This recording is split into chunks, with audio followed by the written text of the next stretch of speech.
sejak kebangkitannya, ulama bersama pengikut-pengikutnya istiqomah dan setia, jaga akidah dan sunnah Rasulnya.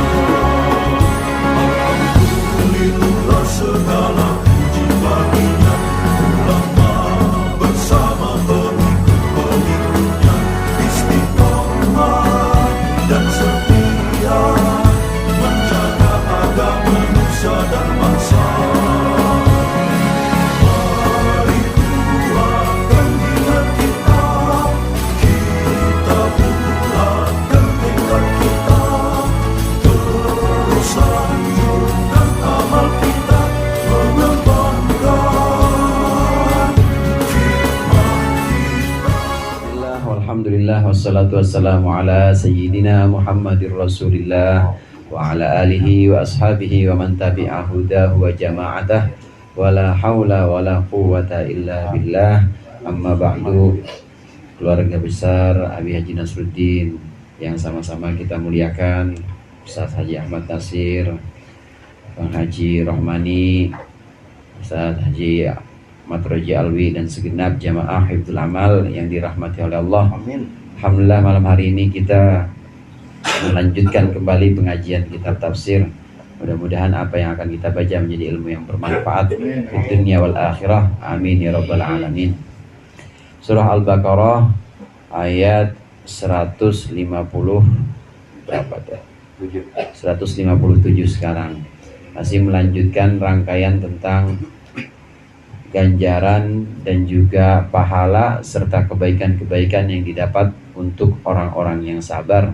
Orang-orang yang sabar itu adalah orang-orang yang ketika ditimpa musibah maka dia mengucapkan inna lillahi wa inna ilaihi raji'un. Orang yang mengucapkan inna lillahi wa inna ilaihi raji'un atau istirja istilahnya, yang beristirja ini adalah orang-orang yang mendapatkan maghfirah dan juga mendapatkan kelembutan dari Allah sebagaimana dalam ayat 157 berikut ini. Qala Allah Ta'ala wa huwa asdaqul qailin, ulaika alaihim salawatum mir rabbihim wa rahmah wa ulaika humul muhtadun. Ulaika, mereka itu orang-orang yang sabar, alaihim salawatun, atas mereka ada salawat. Yang dimaksud dengan salawat maghfiratun, yaitu ampunan dari Allah, min rabbihim, dari Tuhannya, wa rahmatun, dan ada kasih sayang, ay lutfun, maksudnya sayang, ulaika humul muhtadun, dan mereka itulah orang-orang yang mendapatkan hidayah atau petunjuk. Lil istirja'i, karena istirja, haitsu sallamu li qada'illahi ta'ala, sekiranya mereka bertaslim, pasrah kepada ketetapan Allah Ta'ala. Orang-orang yang sabar, wa basyiris sabirin, disebutkan oleh Allah, berikanlah kabar gembira kepada orang-orang yang sabar. Hadirin jamaah rahimakumullah, yang dimaksud dengan orang-orang yang sabar ini adalah orang yang tabah, orang yang kuat menjalani penderitaan-penderitaan.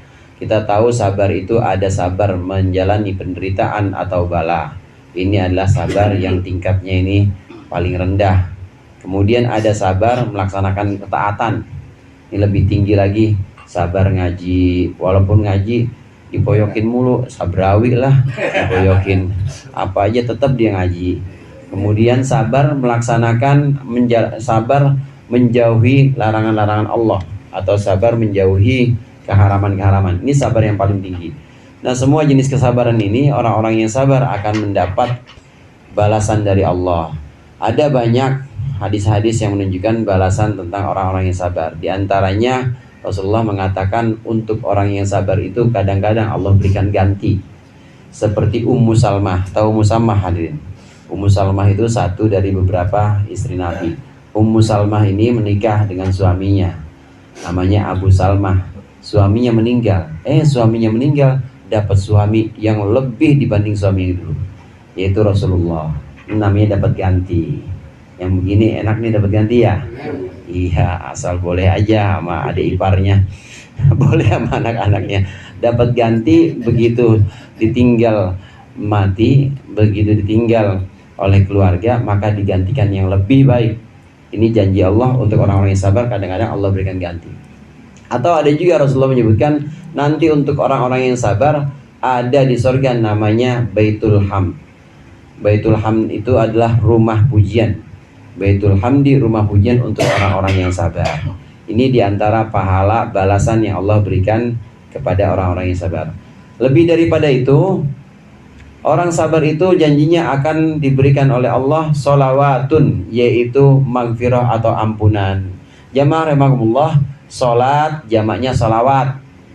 Sholat yang dimaksud di sini bukan sholat secara syara', yaitu aqwalun wa af'alun, bukan sholat yang artinya ucapan-ucapan dan gerakan-gerakan yang dimulai dari takbir diakhiri dengan salam, bukan itu. Tapi sholat yang dimaksud ini sholat yang artinya maghfirah atau ampunan. Dalam ayat lain Allah berfirman, huwallazi yusolli alaikum wa malaikatuhu liyukhrijakum minadh-dhulumati ilan nur. Allah itu bersalawat untuk kalian orang-orang mukmin, untuk jamaah hifdzul amal. Amin, amin, amin. Allah bersalawat, maksudnya bersalawat Allah mengampuni dosa-dosa kita. Malaikat bagaimana? Malaikat juga bersalawat. Wa malaikatuhu, malaikat juga bersalawat kepada kita orang-orang mukmin. Salawatnya malaikat itu apa? Salawatnya malaikat itu doa memohonkan ampunan. Allahumma gfir lahum, Allahumma gfir li jamaah hifdzul amal, Allahumma gfir li jamaah kampung duku, jamaah al-hikmah, al-huda, semuanya itu diberikan malaikat memohonkan ampunan. Artinya salawat malaikat kepada orang mukmin ini adalah memohonkan ampunan kepada Allah untuk kita. Nah, salawat Allah untuk kita, untuk orang-orang mukmin ini artinya maghfirah. Kemudian di sini Al-Quran menggunakan kata salawat jamak. Ulaika alaihim salawat, bukan salat, bukan pakai mufrad, bukan pakai satu. Artinya banyak maghfirah. Sampai-sampai seolah-olah untuk orang yang sabar, selesai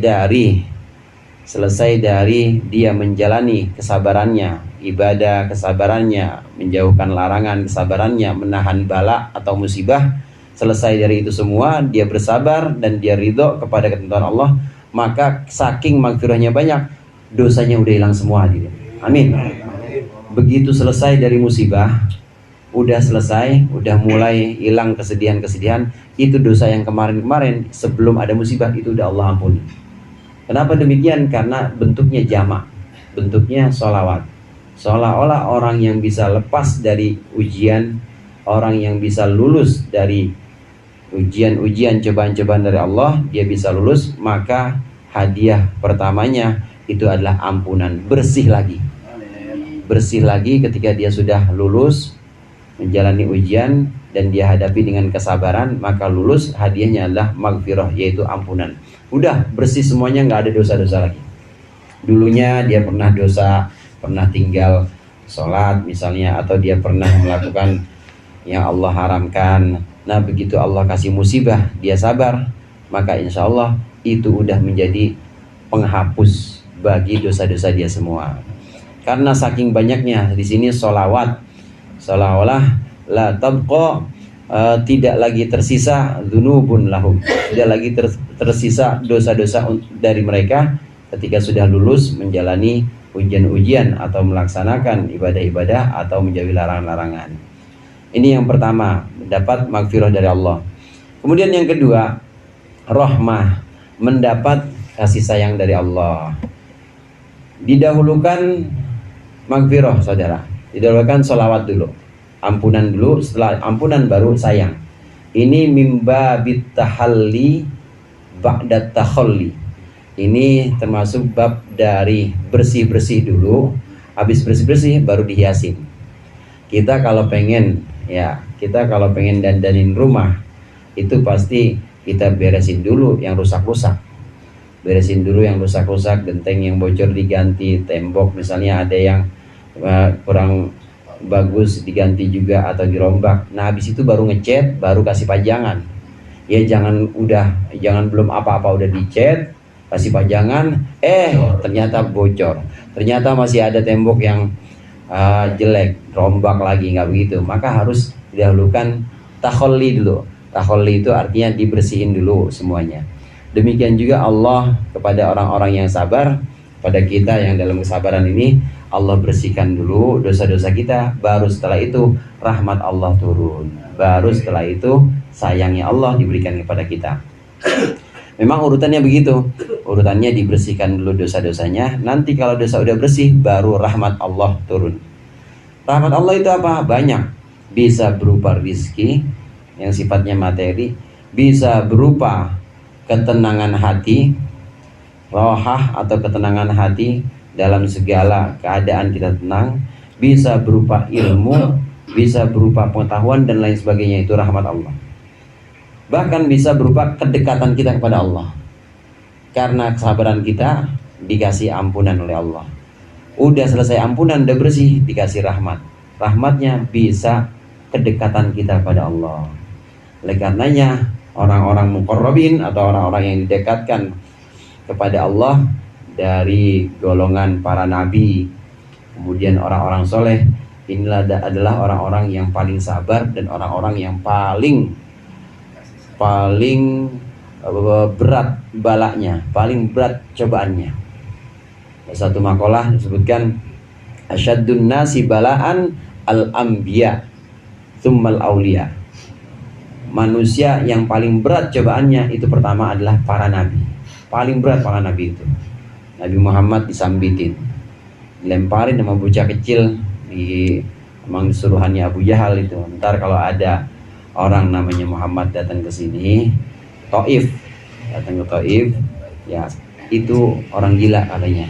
Kata Abu Jahal nih, itu orang gila, sambitin aja, bocah-bocah sambitin. Nabi Muhammad berdarah-darah itu ujian bala yang sifatnya itu sangat berat. Nabi Yusuf misalnya dimusuhin sama saudara-saudaranya, dibuang ke sumur, kemudian ditemukan bukan jadi lagi orang merdeka lagi, bukan, jadi budak, dijual. Semua cobaan-cobaan yang diberikan oleh Allah kepada para nabi ini adalah takhalli, dibersihkan dulu. Nanti sudah bersih, maka baru ada yang namanya tahalli, yaitu dengan memberikan rahmat. Kesimpulannya hadirin, dari sini musibah yang menimpa orang mukmin itu kemungkinannya cuma ada dua. Yang pertama adalah likaffaratidz dzunub, atau untuk mengampuni dosa-dosa. Sholawat di sini, sholawatnya Allah. Kedua, ini yang pertama, untuk menghapus dosa. Nah kalau udah hilang dosanya semua, Nabi kan udah gak punya dosa. Nabi itu punya sifat ismah atau maksum. Kalau sudah tidak punya dosa, maka kemungkinan kalau masih ada bala itu adalah untuk mengangkat derajatnya, yaitu dengan memberikan macam-macam rahmat, dengan memberikan macam-macam kasih sayang Allah. Dan kasih sayang Allah yang paling tinggi itu adalah kedekatannya kepada Allah. Para nabi adalah orang-orang yang didekatkan kepada Allah, yang derajatnya itu lebih tinggi dibanding manusia pada umumnya. 157 ayat ini ditutup dengan ulaika humul muhtadun, orang yang sabar Allah kasih ampunan. Kemudian setelah Allah kasih ampunan, maka Allah berikan sayangnya Allah pada dia. Macam-macam bentuk rahmat, bisa rizki dan selain rizki yang sifatnya materi, ketenangan hati, ketenangan batin, itu semuanya adalah rahmat dari Allah untuk orang sabar. Nah orang yang demikian inilah orang-orang yang mendapatkan petunjuk, hidayah atau al-huda. Al-huda itu artinya hidayah. Majlis Talim al-huda artinya hidayah. Cakep itu. Orang yang mendapat petunjuk, orang yang mendapat al-hudal kamil, min alamatil hudal kamil, termasuk tanda dapat petunjuk yang sempurna, itu adalah ar-ridho biqada'illah.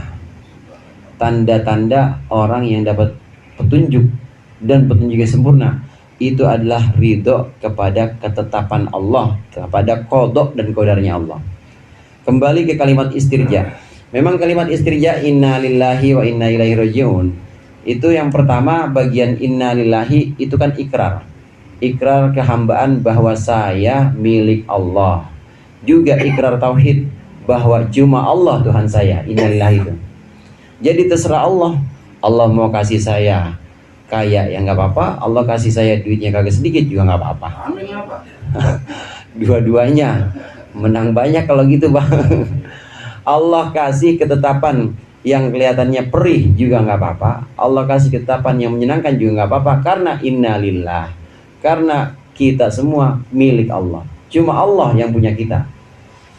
Cuma Allah yang berhak memberikan ketetapan-ketetapan apapun kepada kita. Ini ikrar tauhid dan juga ikrar kehambaan, bahwa kita semua adalah hamba Allah dan Allah adalah Tuhan kita. Terserah Allah. Innalillah wa inna ilaihi raji'un. Ini juga ikrar yang menyatakan bahwa kita akan hancur, kita akan rusak, bahkan kita akan mengalami kematian dan memang kita lemah. Itu ikrar bahwa kita lemah dan kita akan dikembalikan kepada Allah. Kalau ucapan inna lillahi wa inna ilaihi raji'un bukan cuma pengumuman di masjid, bukan. Itu kita hayati, maka yang muncul dalam hati kita itu adalah taslim, ridho, adalah pasrah kepada ketetapan Allah. Iya udah, emang punya Allah, gimana lagi? Emang kami adalah milik Allah, maka Allah terserah untuk memperlakukan kami dengan ketetapan-ketetapannya. Dan kami tahu ilaihi raji'un, dan kami tahu semua urusan itu kembali pada Allah. Dapat ketetapan yang menyulitkan, yang perih untuk kita, tetap itu semua dengan izin Allah. Orang ngirim, ya orang sampai maaf misalnya kirim zaman dulu kan masih ada kirim-kiriman santet ya. Itu tetap dengan izin Allah nih. Tetap dengan izin Allah. Ada orang kena telur, tetap itu dengan izin Allah tetap. Makanya langsung innalillahi wa inna ilaihi raji'un, bahwa akan kembali, kami semua akan kembali pada Allah dan kami lemah, dan itu semua memang dengan izin Allah. Kalau sudah istirja seperti ini, mantap, maka munculnya ridho. Ridho yang sempurna itu tanda kalau kita sudah dapat petunjuk yang sempurna. Ridho yang sempurna itu tanda bahwa kita benar-benar dapat hidayah. Apa sih itu ridho? Ridho itu diantaranya Imam Syekh Nawawi Banten mengartikan ridho itu, ar-ridho adalah as-surur bima qassamallah. Ridho itu adalah senang dengan apa yang Allah bagi ke kita. Kita dibagi sesuatu yang menyenangkan, senang. Dibagi sesuatu yang kira-kira memerihkan kita, senang juga. Senang aja, senang bawahnya, namanya ridho. Mau nikmat, ridho.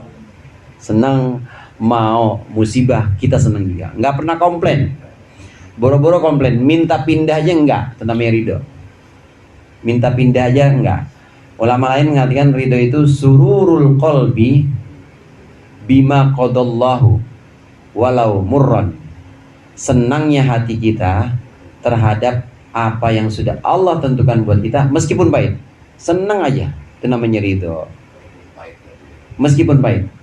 Beda dengan sabar. Kalau sabar mungkin masih bisa minta pindah ya Allah, jangan di sini mulu.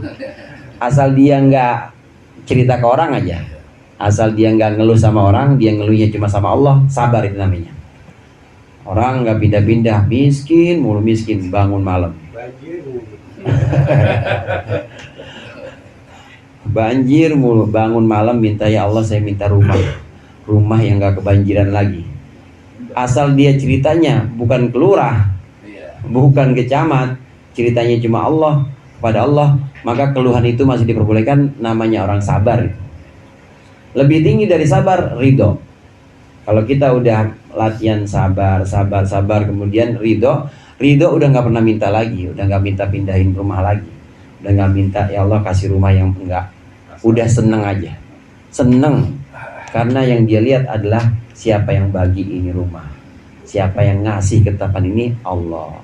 Kayak kita diberikan sesuatu oleh kekasih kita, meskipun itu pahit ya pare ya, meskipun itu pare kita nggak demen, ya, dari dulu kita nggak doain pare, tapi kalau yang bikinin pacar kita, kira-kira seneng nggak? Seneng. Begitu juga, enak aja. Begitu juga orang yang ridho. Orang yang ridho itu akan selalu senang dengan ketetapan Allah meskipun pahit. Itu ridho. Jadi lebih tinggi dibanding sabar. Kaitannya di sini dengan Wa basyiris sabirin, tahap pertama sabaran. Kemudian kalau kita sudah bisa melatih kesabaran, maka menjadi orang-orang al-muhtadun, yaitu orang-orang yang mendapat hidayah yang sempurna. Di mana ciri hidayah yang sempurna itu adalah ridho kepada ketetapan Allah. Taslim, misalnya taslim itu pasrah aja dan benar-benar tidak mengeluh, benar-benar tidak minta pindah. Enggak minta pindah kemana-mana, udah di situ aja jalanin dan dijalani dengan senyuman, dijalani dengan senang hati. Ini disebut dengan hidayah yang sempurna, ridho. Innas safa wal marwata min sya'airillah faman hajjal baita aw i'tamara fala junaha alaihi ay yatawafa bihima wallahu a'lam bissawab.